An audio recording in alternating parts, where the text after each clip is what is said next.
JJ के spoiler chapter 258। Jujutsu Kaisen के 258 chapters के लीक्स आ गए हैं। एपिसोड के स्टार्टिंग में हमें गोजू का फ्लैशबैक दिखाता है जब गोजू ने सुकुना को 2 ब्लैक फ्लैश मारे थे। उसके बाद सुकुना का रिवर्स कर्स ठीक हो गया था, वो पहले जैसा हो गया था। सुकुना के जो 2 हाथ कट चुके थे वो रिवर्स कर्स से वापस जनरेट कर सकता था, लेकिन यूजी ने सुकुना को जो 7 ब्लैक फ्लैश मारे हैं, इसलिए सुकुना फिर से रिवर्स कर्स का इस्तेमाल करके अपने हाथ नहीं जनरेट कर सकता। और हमें ये पता चलता है कि यूजी ने जो 7 ब्लैक फ्लैश मारे थे सुकुना के ऊपर, वो मेगुमी की सोल और सुकुना की सोल का जो बॉन्ड है उस पर मारे थे। मतलब यूजी ने मेगुमी और सुकुना के बीच का जो बॉन्ड है उसे तोड़ने की कोशिश की, और उस 7 ब्लैक फ्लैश से अब सुकुना रिवर्स कर्स भी इस्तेमाल नहीं कर सकता, क्योंकि ब्लैक फ्लैश का आउटपुट बहुत ज़्यादा होता है। ब्लैक फ्लैश बहुत ताकतवर होती है। ये सब देखकर हमको लगता है कि अब यूजी सुकुना से ज़्यादा ताकतवर हो गया है और अब यूजी सुकुना को मार देगा। तभी सुकुना अपना इनकम्प्लीट डोमेन खोलता है। ये डोमेन कंप्लीट तो नहीं था पर कमज़ोर भी नहीं था। अब यहाँ पे हमें फिर से फ्लैशबैक दिखाते हैं। फ्लैशबैक में हकारी कहता है सबको रिवर्स कर्स टेक्निक यूज़ करना आनी चाहिए। तभी जोसो कहता है मैं और यूजी रिवर्स कर्स टेक्निक को मैनेज कर सकते हैं, क्योंकि हमारा शरीर जो है वो हमारे कर्स एनर्जी को ब्लड में बदल देता है, क्योंकि मैं ब्लड मैनिपुलेशन का इस्तेमाल कर सकता हूँ। और अगर यूजी जोसो के भाई को कंज्यूम करता है तो यूजी को भी ये ताकत मिल जाएगी।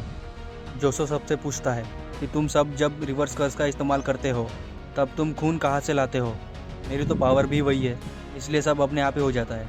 यूटा और हकारी को इसके बारे में कुछ नहीं पता होता है।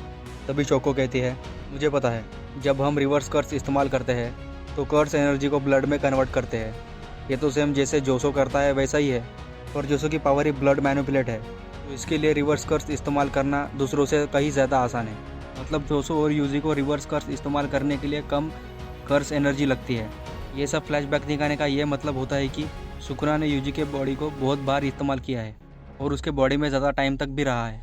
और उस टाइम सुकुना ने जो भी कर्स टेक्निक इस्तेमाल की थी, वो कर्स टेक्निक यूजी के बॉडी ने कंज्यूम की थी।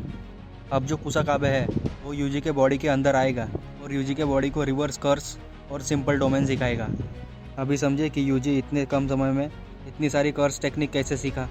इसका मतलब यूजी के अंदर कोई भी जाकर कुछ भी सिखा सकता है और वापस आ जा सकता है, पर इसमें भी एक कंडीशन होती है कि यूजी 1 महीने के अंदर सिर्फ 2 बार ही इसका इस्तेमाल कर सकता है।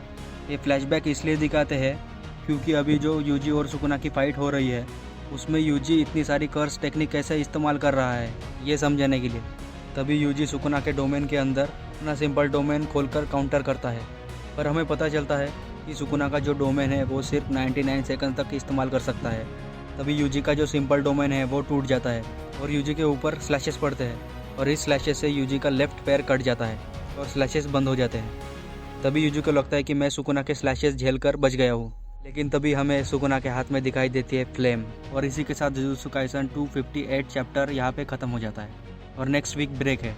तो नेक्स्ट वीक के बाद चैप्टर 259 आएगा। अगर आपको देखना है तो प्लीज़ हमारे चैनल को सब्सक्राइब करें। Thank you for the watching this video.